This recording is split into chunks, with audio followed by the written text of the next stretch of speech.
नमस्कार। चुनावी समर में आप लोगों का स्वागत है। देश में सरकारी उपक्रमों की बिक्री पर अखिलेश यादव ने एक बार फिर मोदी सरकार के खिलाफ बोला हमला।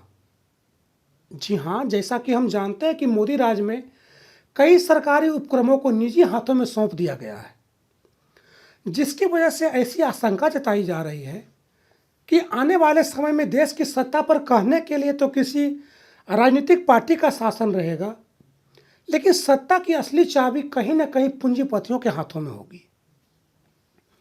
इन्हीं कारणों से अखिलेश यादव ने मोदी सरकार को एक बार फिर फटकार लगाने का काम किया है। आपको बता दें कि समाजवादी पार्टी सुप्रीमो अखिलेश यादव ने जेवर अंतर्राष्ट्रीय हवाई अड्डे के उद्घाटन पर सरकार पर निशाना साधते हुए कहा कि यह कैसी सरकार है जो एक तरफ तो हवाई अड्डे बेच रही है और दूसरी तरफ नया बना रही है। उन्होंने कहा कि यदि लोग अपना मन बना लें तो 2022 के उत्तर प्रदेश विधानसभा चुनाव में भाजपा को ऐतिहासिक हार का सामना करना पड़ेगा, क्योंकि जनता को इतनी दुख तकलीफ किसी सरकार ने नहीं दी होगी जितनी कि भारतीय जनता पार्टी की सरकार ने दी है। अखिलेश यादव ने कहा कि भाजपा ने कहा था कि हवाई चप्पल से चलने वाला हवाई जहाज से चलेगा।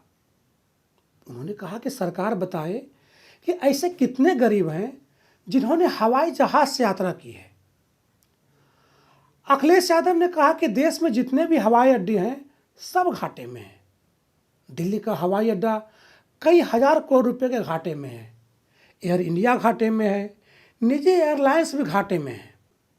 उन्होंने कहा कि यह नया हवाई अड्डा इसलिए बन रहा है कि जब यह बनकर तैयार हो जाएगा तो भारतीय जनता पार्टी उसको ही बेच देगी। अखिलेश यादव ने कहा कि सरकारी संस्थान बिकने लगेंगे तो आने वाले पीढ़ी के भविष्य का क्या होगा? उन्हें नौकरी कौन देगा? उन्हें रोजगार कौन देगा? उन्होंने कहा कि अगर सरकारी संस्थान बिक जाएंगे तो आरक्षण कौन देगा?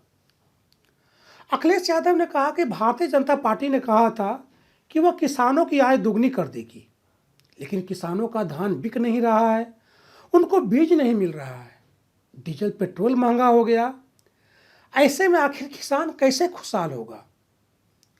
इस तरह अखिलेश यादव ने भाजपा की नीतियों के खिलाफ हमलावर रुख कायम करते हुए साफ कर दिया कि पार्टी देश को पूंजीपतियों के हाथों में बेचना चाहती है, और अगर जनता चाहती है कि उनका देश सुरक्षित रहे तो फिर आगामी चुनावों में भाजपा को सत्ता से बेदखल करना होगा। धन्यवाद।